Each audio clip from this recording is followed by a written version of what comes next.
Greetings, Southwest Local School parents. Today's date is Friday, August 21. Just wanted to give you a quick overview update on where things stand. I realize most parents have received and hopefully have had a chance to go over the building plans that were sent out earlier this week for your children. Today I wanted to provide kind of a bigger picture take on some pieces that are going to become extremely important this fall. First and foremost, where we are at, around 75% of our students will be doing the face-to-face option, and that was per the survey that was completed, and the parents spoke to what their desires were for their children. 75% of 4,200 kids is still a pretty large number of students that will be reporting to us on September 8th, the first day of school. 25% will then do the virtual route, which is online, right out of the chute, and they've committed to do that for the first semester. What you should expect when you come in, things will look different when you drop your students off or when they ride the bus in. Things will look a lot different as far as sanitizing stations, clearing stations, temp checks. When they walk into classrooms, desks will be very much spaced out, more than they're used to. And as far out as we can get them in a set classroom. Some of their schools were built in the early 1900s and not really for pandemic purposes. So achieving 6 feet is pretty much impossible for most schools in Ohio, but 3 feet, which is the American Pediatrics suggestion, we're able to accomplish in most all classrooms. Wherever that is a challenge, we do have sneeze guards put up in place to help with the air droplets. Students will be expected to mask up throughout the day. Teachers will be providing mask breaks when appropriate. We're going to try to get them outside as much as possible as well, because outside is good for all of us. Safety protocols that we're going to hit, we call it the bundle approach, which we stole from Cincinnati Children's Hospital. When we talk about the bundle approach, we're talking about the importance of distancing throughout the day, one-way hallways, etc., as well as masking throughout the day, both staff and students, and then hand hygiene, which we are going to work on from day one through the first week of school to make sure that there's a pretty set regimen as far as hand washing and hand sanitizing. Lastly is the cleaning of the desks, of the common touch points throughout the day as well as at night. Something to keep in mind as a parent, and something that's going to be extremely important this school year, is if your child is exhibiting symptoms of illness, you need to keep them home.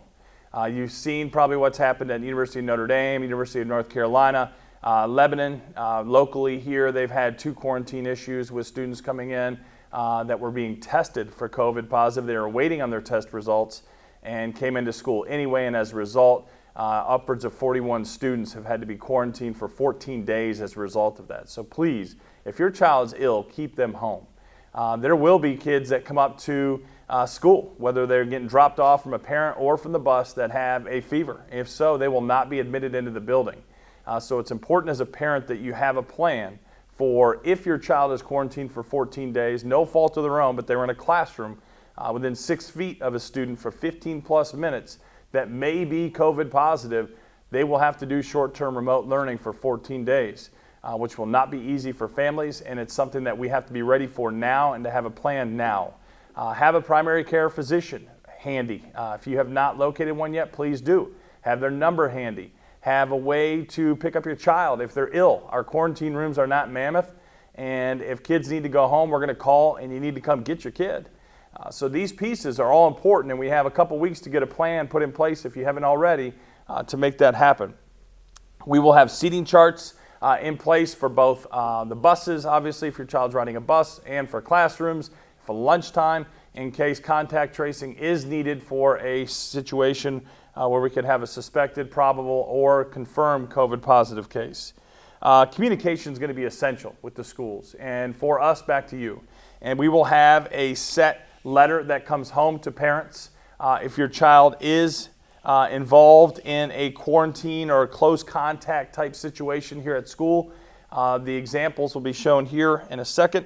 Have a plan for childcare if need be. Your child should bring a personal water bottle as well each and every day. We will have filling stations in each of the schools. The drinking fountains themselves will not be accessible, but the filling stations will be, and that will be used throughout the day. The windows will remain open, doors will remain open as much as possible. We do have to keep safety in mind as far as intruders as well, but doors and airflow is going to be essential this fall. If your child is exhibiting any symptoms, please keep them home. I can't say that enough. That seems to be, when looking at local and national trends for school districts that are struggling, it's kids that are being sent to school that are sick. One last piece, you may hear in the news, they may use terms like outbreak. There's been an outbreak at Harrison High School or at Southwest local schools. An outbreak can be as few as 2 confirmed cases. So when and if you hear that in the news for any school district, please know that an outbreak may not be what you're thinking in the back of your head, like are we talking 100 kids, 50 kids, 500 kids? An outbreak could be as few as 2. But we need to be flexible as a school district. You as a family need to be flexible. Key piece to keep in mind is to remain kind during this very difficult and trying time. And we're going to work our darndest to make school happen. But we need your support, we need your help, we need your trust to work with us as we do make this happen. Know that there are going to be hiccups, know that there are going to be challenges, and know that we're going to have quarantine situations where both staff and students may be impacted by that 14-day piece where they have to remain home.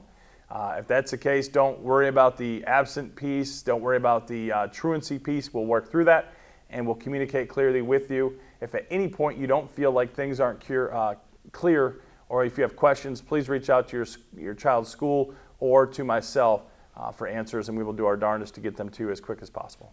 Thank you, and have a great start to the fall semester. Hello, Southwest Local Community. I'm Corinne Hayes, the Assistant Superintendent, and I'm going to talk with you a little bit about virtual learning as well as remote learning. As most of you have already done, we asked parents to make a decision this year for their preference for the instructional model their children would be following.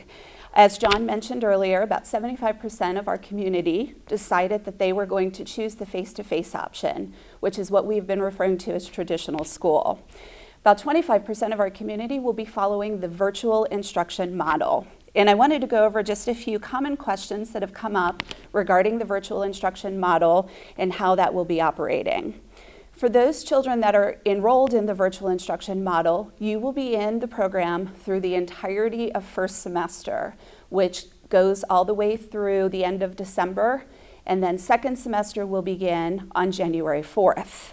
We will ask again in late fall, which will be late November, early December, what your preference will be for second semester, if you would like to continue to keep your child in the virtual instruction model, or if you prefer to move them back into the face-to-face model.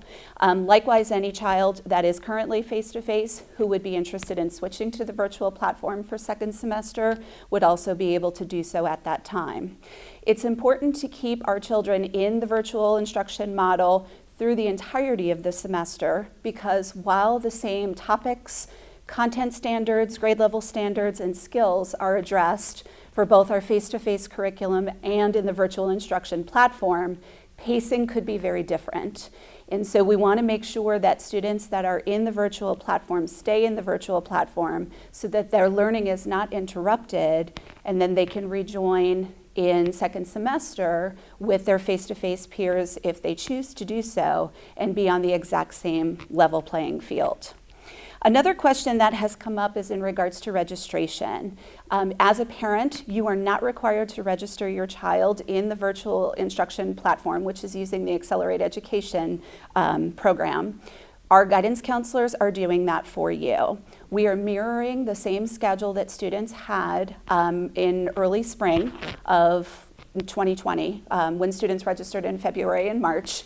And the guidance counselors have assigned them to a virtual schedule that matches exactly what their schedule would have been if they would come back face-to-face. There are a few electives that are not allowed or not offered in the virtual platform, and the counselor will definitely call and ask what a substitution would be, which would of course be your student's choice at that point. Another question that has come up is in regards to laptop distribution. Every student who is enrolled in the virtual instruction model will be receiving a laptop from Southwest Local, and those are going to be distributed on the 27th and 28th of August, which is at the end of next week. The building principals will provide a schedule for you for when you can come in to pick those up. All of the devices will be bagged with a charger, so the student will be able to just take the computer, plug it in, and be able to go on the platform. We will also be giving login instructions for the virtual virtual platform, and parents, you as well, can have a login to act as an observer so you can see exactly what your child is learning and how they are progressing along the virtual curriculum. There is an overview of the curriculum if you have not yet seen it. It's available on our website, southwestschools.org/curriculum, and you'll see the virtual instruction model on the left side. Just click on it, and there's all sorts of information in that page. Another big question that has come up is, how often does my child need to log into the program? So keep in mind that this is your child's educational program through the end of first semester, which means that they should be logging into that program daily, just as if they were to report to school. There are required hours by the Ohio Department of Education for grade bands. And for kindergarten, our students, because they are half day, are required to have at least 14 hours of instruction per week, which equates to about 2 hours and 45 minutes a day. For grades 1 through 5, they are required to have 27.5 hours per week, which equates to about 5.5 hours per day. And for our students in secondary, grades 6 through 12, they are required to have a minimum of 30 hours per week, which again equates to approximately 6 hours per day. Now, of course, we understand that parents may work a couple days a week, for instance. So let's say your job requires you to be there Tuesdays and Thursdays, and you'll be able to work with your child Monday, Wednesdays, and Fridays on the platform. By all means, you can also work Saturdays and Sundays on the platform. The dashboard will record the number of hours that students are logged in, and we'll be able to use that as evidence of students' attendance. I've had a lot of people question, how is remote learning or virtual learning going to be different than it was in the spring? This is an excellent question because, as we all know, remote learning in the spring really was an emergency response to the outbreak of the pandemic. During that time, we shut schools down pretty much on a dime and had to switch to remote learning, and we got very clear guidance from both the Ohio Department of Education and from Governor DeWine that we were not allowed to take attendance, we were not allowed to fail any student, and we also had to avoid new learning, which, being that it was fourth quarter, that wasn't too difficult to do because we would have been preparing for state testing at that point anyway. This year, however, it is very different. None of those rules that we were not allowed to do last spring are gone for the fall, and the expectations are as normal. So attendance will be taken on a daily basis. We will be following our board-approved grading policies, and new learning, of course, will be happening every single day once we start the fall semester. And so it's important, parents, that you communicate with your child's teacher that is assigned to the virtual instruction platform with your child. If your child happens to be struggling at all, if there are days that you're not able to log in for work-related issues, childcare issues, internet connectivity, etc., please communicate with the child's teacher, because any days not recorded on the platform will count as absence days. If you have any additional questions about that, you can, of course, contact your child's principal or email me as well. Finally, we've had a few questions regarding children that are on IEPs. There are special education accommodations that can be made through this program. The virtual instruction model allows for teachers to manipulate the software. They're able to add their own materials. They're able to resequence any of the content. They're able to upload their own content. So we would be able to do any sorts of modifications for children as needed. That also goes for students that are talented and gifted. We would be able to provide enrichment opportunities for those students as well. If you are concerned about your child's needs specifically, if there are specific instances that you would like to talk with your intervention specialist, by all means contact your intervention specialist. But for every student who is on an IEP, his or her intervention specialist will be assigned on the platform with the general education teacher. And then finally, the last thing that I wanted to discuss with you today is the difference between what we're calling remote learning and the virtual instruction model. Remote learning is pretty easy to think of as not a choice. The virtual instruction model was made a choice by our families who decided to, instead of sending their children face-to-face every single day, they wanted to keep them home, felt safer doing so with the pandemic still happening. And so that child's education is going to be on a platform with a curriculum that is specially designed for virtual instruction. Remote learning happens when we don't have a choice to close schools or to quarantine children. So for example, if your child is exposed or becomes COVID positive, him or herself, and has to stay out of school for 14 days, that child would engage in remote learning. If we had to close down a particular classroom or a building or district-wide, or if Governor DeWine shuts the state down again, that again is not a choice by anybody to go remote. And so we would have at that point the opportunity for our own teachers to continue the work from their classroom with the children that are on remote learning. What will happen differently this year than what happened in the spring is that all children in grades kindergarten through 12 will be required to log in at specific times daily in order to get virtual instruction live from their teachers.